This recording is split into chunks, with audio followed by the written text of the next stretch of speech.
Welcome to episode 85 of EDH Commander Challenge. I'm your host, BT.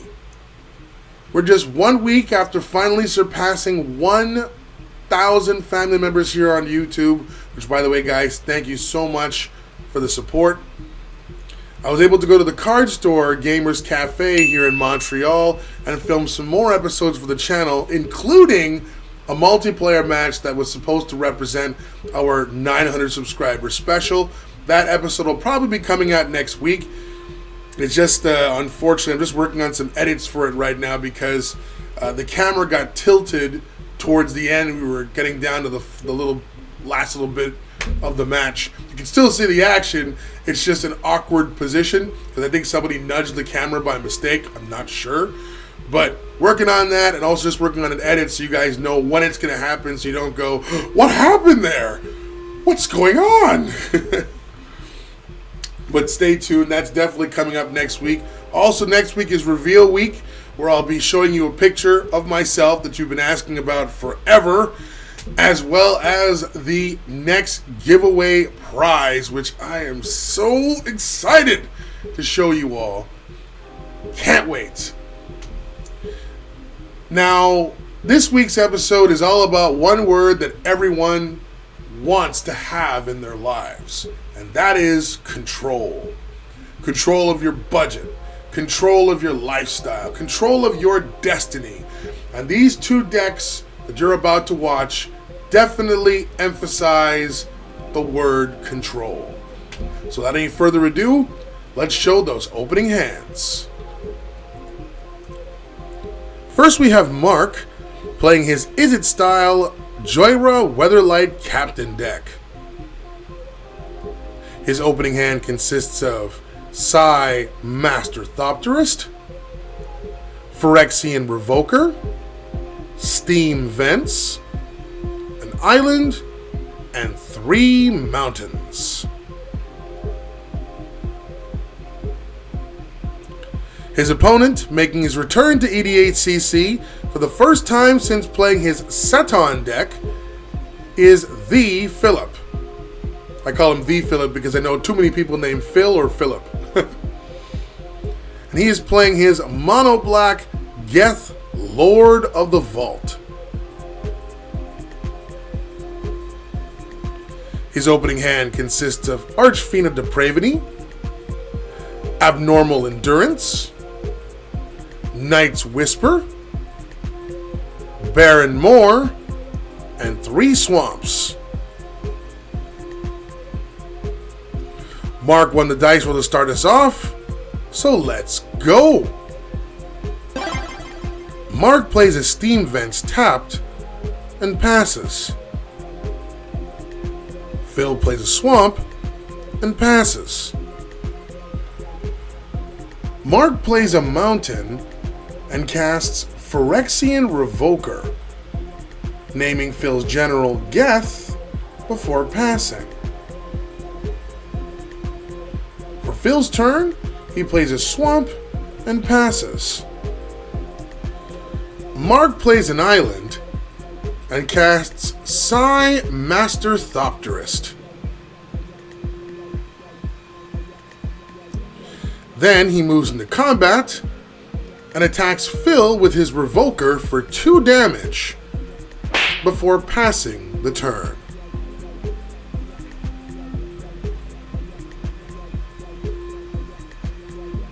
Phil plays a Baron Moor tapped and casts Knight's Whisper, drawing 2 cards and losing 2 life before passing the turn and discarding down to 7 cards. Mark plays a mountain and casts his general, Jhoira Weatherlight Captain,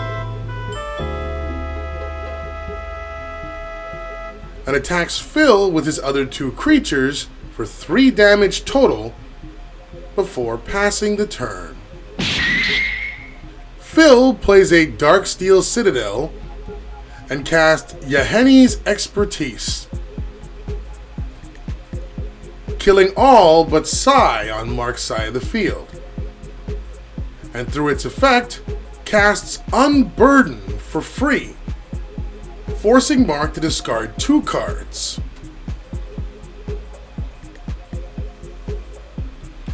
Mark returns his general to the command zone, and then Phil passes the turn.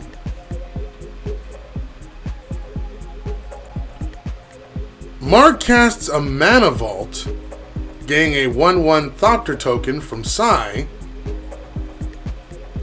and then recast Jhoira, followed by poking Phil with Sai for 1 damage, before passing the turn.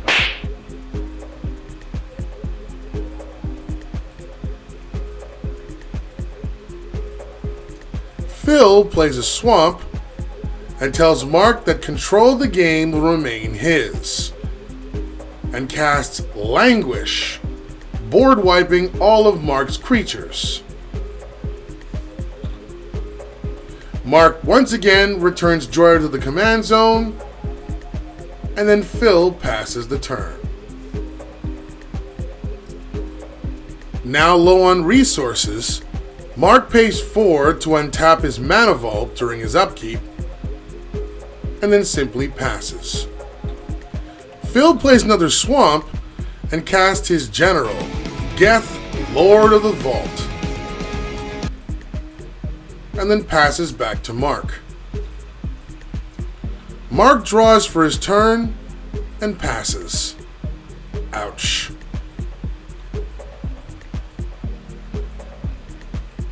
For Phil's turn, he begins his Agent Smith-like assimilation of Mark, using Geth's ability for 2, putting Phyrexian Revoker into play tapped on his side of the field, with the intention of shutting down Mana Vault. This also will force Mark to mill 2 cards. In response, Mark taps the Vault for 3 mana. Then Phil uses Geth's ability again for 2, this time taking Ikor Wellspring and drawing a card, while Mark is forced to mill 2 more cards.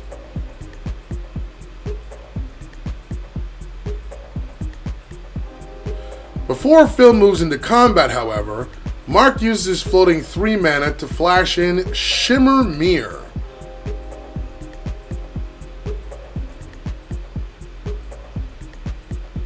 Now that his artifacts have flash, he also flashes in Everflowing Chalice, kicked twice.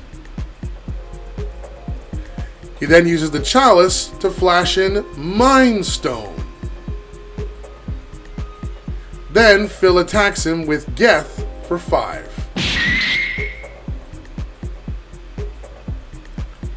After damage is dealt, Phil passes the turn. Mark chooses not to untap Mana Vault and takes 1 damage. Then he plays an island, and again recasts Jhoira before passing the turn. Phil plays Cabal Stronghold and casts Archfiend of Depravity, followed by Skiersdag High Priest.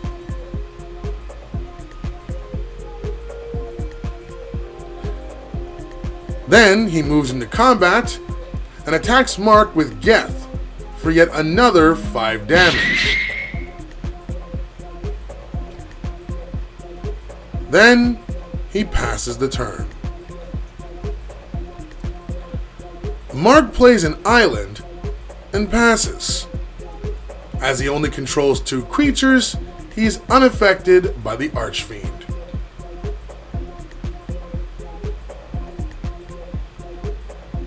Phil casts Liliana's Contract, drawing 4 and losing 4 life.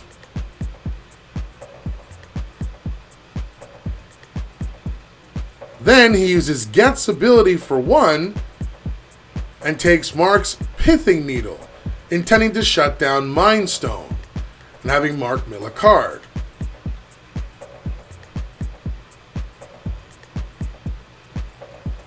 In response, Mark flashes in 1,000-Year Elixir, which triggers Jhoira, letting him draw a card. And then sacrificing the Mind Stone to draw again.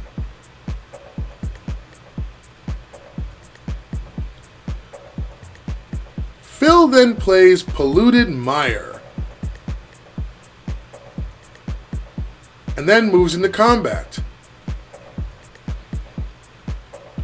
He attacks Mark with both of his flyers, and in response, Mark flashes in Inspiring Statuary, which thanks to his general lets him draw another card, followed by Astral Cornucopia for 0, letting him draw once more. Then they move to damage, in which case Mark takes 10 from the flyers. After that, Phil passes. Knowing that he can't survive another combat phase, Mark decides to go all in. He casts Reshape for 2, replacing his Astral Cornucopia with the powerful Isochron Scepter. And then imprints the absolutely busted Dramatic Reversal. He taps his Chalice to use it right away to untap his non-land permanents. Then, he casts Chain of Vapor to bounce his Revoker to his hand. Phil chooses to sacrifice his Baron Moor to copy the spell in order to bounce the Scepter after the first Vapor resolves. With the Revoker's seal now gone, in response, Mark uses his Scepter and Vault to generate 950 billion let's just call it infinite colorless mana, okay?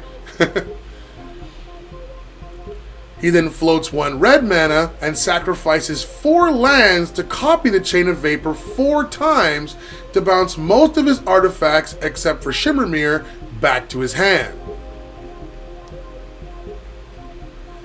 Then proceeds to start casting artifacts one by one for free, as he has no limits with mana, drawing a new card with Jhoira each time.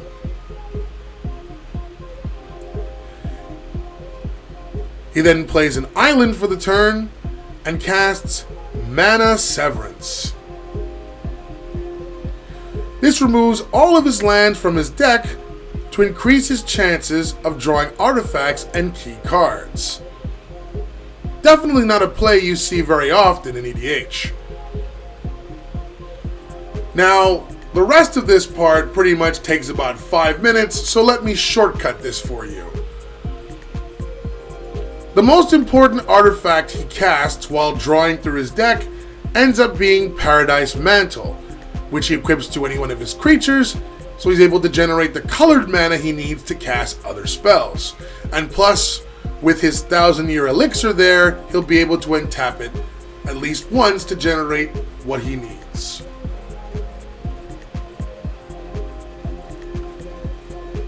Then he casts Merchant Scroll, which allows him to search his deck and add Paradoxical Outcome to his hand.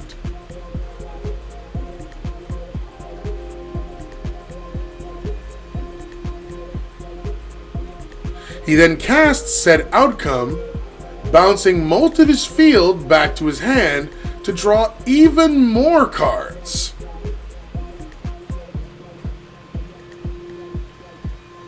Then, after dropping more free artifacts into play and probably breaking the record for storm count on this show, Mark reveals he has drawn the card he wanted and casts the classic MTG card, Fireball, shooting Phil for a whopping 500 billion damage, winning the game in one of the craziest comebacks I have ever seen. For this week's MVPs, for Phil, it was definitely his general Geth himself. Using an opponent's permanents against them is usually the most painful way to lose. But that Revoker was just brutal.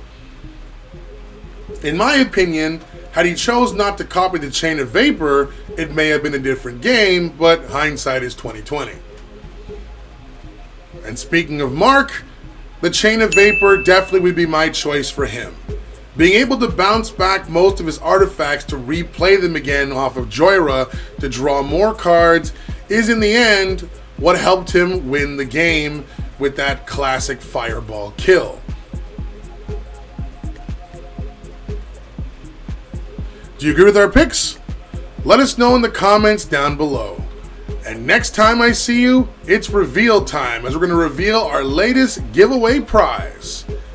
Once again, guys, thank you so much for 1,000 subscribers. Love you all. Thanks for watching, guys. Hope you enjoyed this week's episode. If you're a fan of EDH gameplay and you like whether it be 1v1 or multiplayer and you want to be part of the ever-growing Commander Challenge family, just make sure you smash the subscribe button and notification bell down below. We do weekly videos. Don't forget as well to like, comment, share our videos, but most importantly, enjoy them. On behalf of all of our members here, I'm your host, BT. Feel free to check out all of the videos in the channel. Join our game. It's now your turn. Cheers!